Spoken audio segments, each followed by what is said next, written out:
Les gens qui ont besoin aussi d'Internet, qui viennent nous voir pour qu'on puisse voir ce qu'on a.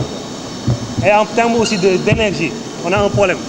Parce qu'on ne peut pas donner du 32 ampères et qu'on nous mette un peu du 40 ampères. En nous mettant des projecteurs dessus, des trucs comme ça, c'est un problème quand même. On a vu qu'il y a eu quand même des problèmes sur ça. On a des trucs qui ne posent que 32 ampères. Si on nous met du 40 ampères, ça va être un peu difficile. Sinon, les gens ils sont obligés d'avoir leur propre groupe électrogène pour avoir de l'énergie ou voir la Senelec.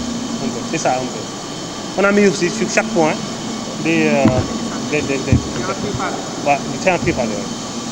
Je sais, c'est qu'au niveau de la grande salle, on a dit qu'on n'aura pas de caméra. Pour les autres. Ouais, pour les autres, Parlez pour les autres. Ok. Au niveau de la grande salle, on a dit qu'il n'y aura pas de caméra. Mais au niveau de l'enceinte, on a autorisé aux médias, par rapport au comité, ils ont autorisé des médias qui ont la possibilité quand même de filmer, comme à Touba, ceux qui sont à. Mais au niveau de la grande salle, ils ont interdit ça. Mais ils peuvent effectivement faire le plateau comme ils veulent. C'est un peu ça. En compte de nos desiderata, on va parler très franchement.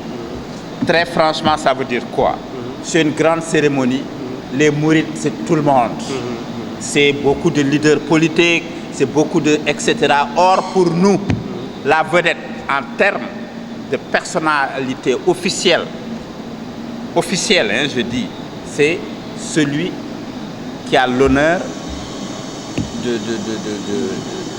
procéder à l'inauguration. En l'occurrence, le chef de l'État, sur instruction du calife.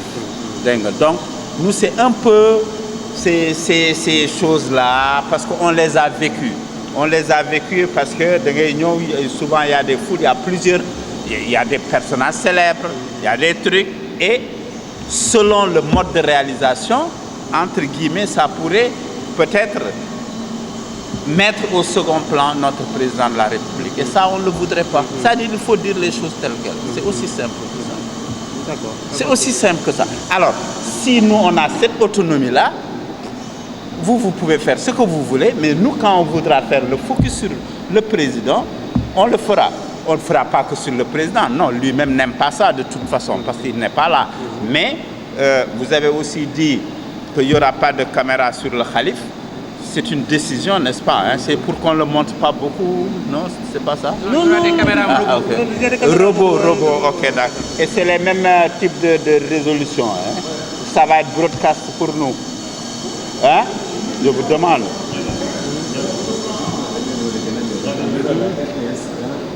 ñi fi nekk ñëpp waaye nuyu sama gouverneur bopp nuyu Njaga sant ko man nag damay paaka ñaari boor moo tax jataay bi neex ma ndax dama bokk ci ñii fu président di dem di jaal ak yëpp jëmm ju baax ji la may booleel su ma xoolee rek xam naa fa ñu war a tàmbalee xam fa ñu war a bàyyee bu président yàkkamtee danaa ko xam ma bokkit ci kër sëriñ bi di géwélub yoonu murid kon man jataay bi sama jataay moo tax ma am ci mbégte sànga mbàkk yu moo ma woo mu ne ma ñëwal ndax yow ginnaaw yaa nga foofa yaag Samba Diaw ak soldaaru Serigne Touba yéen foog ngeen fekke waxtaan wi loolu moo tax ma ñëw waaye daal di xam ni nii ñu ko defee am na solo mais directeur wax na lu am solo bisu démb bi wan nañu lu bari mu war naa taxit nu jaajuwaat lu bari ndax sëriñ bi muy dugg fii démb baaxu sëñ Touba rek ko moo ko téye waaye sonn na trop te loolu sëñ bu mag bi daana dox ci njaareem ba dem ci jàkka ja ba génn kenn du xam lu mel mbubb mu sol foofu it war nañ fee delluwaat bu baax xoolaat suñu bopp lii amul bariwul ci yoon wi ñu bàyyi ci xel julli àjjuma dafa xat diggante bi ñu jullee ak yéen daanaka lenn xaju fi président bu yegsee sëriñ bi ak moom ñuy wax xam nañu ko bu ñu paree dugg ci jumaa ji julli bu ko defee ne ku ne jël sa télévision nga def sa commentaire jëlul xëccoot bu fekkee def nañu branche mën nañu def benn micro ñëpp jàpp ca lépp doxandoo benn loolu ngeen def loolu moom daanaka moom mooy liggéey bi moo tax gouverneur de Palais man maa ngi lay sant ndax damaa bokk ci sa njaboot bokk ci waa kër sëñ bi kon man lii rek ma arrangé ndax da nga may wax defal nangam sëñ bi li ma defal nangam kon nag man bég naa loolu rek laa ci doon wax. aussi avancé ngay gis ni. waaw ñu ñaanal ñu ñaanal xamante ni taxaw na ko. dëgg la ndax loo gis xam-xam da caa xam. dëgg la waroon na ko tuddee déclaration waroon na ko tuddee exportation et ak tout. dëgg la kon nag moom it xam na rek ak salué. Njaga moom looloo ko war. ba pare soññaat ko nag ni ko. dëgg la ci ciy ñëw. daanaka ci la gën a sonn.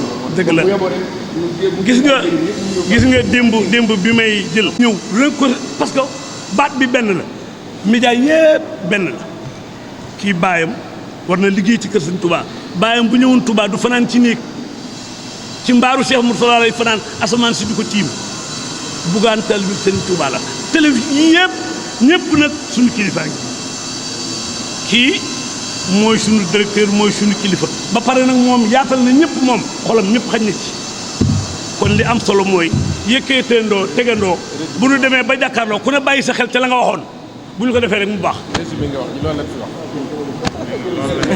n'importe qui kon bu dee ñëw dafa am yoo xamante ni c'est des dispositions préparatoires à prendre et puis des privilèges yoo xamante ni on lui donne bu ñu ko joxuli da koy jël te loolu il faut que ñu bàyyi ko xel donc su fekkee dafa ñëw avec une petite presse xam nañ ni la télévision RTS mi ngi fi mais ki nga xamante ni c'est son caméraman et son photographe kooku dañ ko war a bàyyi mu mën koo jël ki ci des nag mën a suivre mais loolu lépp li koy dimbali indil nañ leen moyen bu ngeen noppaloo ki leen ko indil mi ngi nii léegi nag lan mooy des la jonction loolu mooy li nga xamante ni moo ci nekk j'ai fait 40 ans de transmission donc lenn lu ñu may jàngal ci communication amul mais nag ñu góorgóorlu fexe ba jàppale ko ñaareel ba cabine baa nga da lay kay wax dëgg yàlla bu cabine bi xisee ba am signal départ leneen loo defee da nga bëgg a sonal sa bopp rek donc loolu ñu bàyyi ko xel ci moom ñaareel ba sécurité bii nag mooy li nga xamante ni démb li ñu dal nga xamante ni ñun ñi tout le monde est malade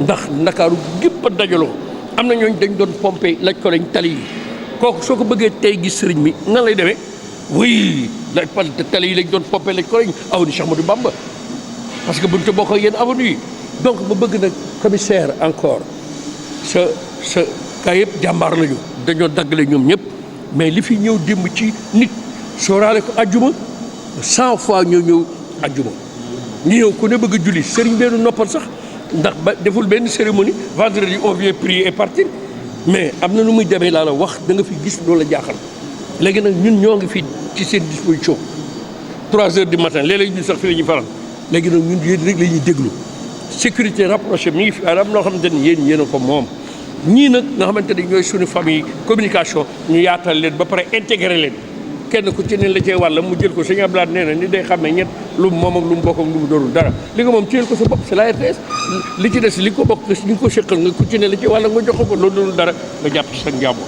donc directeur loolaa ci doon sànni bi ci des nag mooy événement bu rëy le président il vient avec ses hôtes et maa ngi ci inspiré le Maroc et d'autres kii kon président bu dee ñëw moom dong rek war na ko bàyyi xel waxuma laa bu dee ñëw nag avec ses hôtes donc ñaan naa taalibe yëpp daanaka aju ñun mën nañoo nekk ca bâche ba vraiment yaatal président ak xalif bi ak kii ndax ñun jiite nañ tisbaar ba pare lépp mat na ñun mais bâche bi nga xamante ni nag man mii maa ko xes ñëpp ca bâche ba la ñuy dem yaatal fii mais démb su fekkoon te ni amuñu woon ndimbal mais di nga gis des tombées parce que li fi daje kenn xamul nu mu dem te ñëpp a bombardé wul wut si fii loolu rek laa fi doon attirer votre attention commissaire wax leen ni leen ñun ñoo ngi leen di tàllal loxo et on se serre les reins ndax mun la def armée 40 ans xamul lan moo jëm ci sécurité man nag officier de transmission la kon lépp luy communication bàyyi naa ko xel waaye li ci des nag mooy ñun daal maag kii te nañ lépp jox leen ba pare définir regarder écouter ak exécuter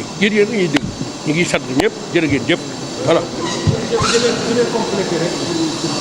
presse bi donc dañ leen ko jox te buñ leen ko jox dañ koy def ci jox ko gouverneur moo indil leen ko donc beneen bi mooy à l'endroit de la presse mooy la journée du jeudi il y aura une cérémonie officielle il y aura la déclaration du khalife général des Mourides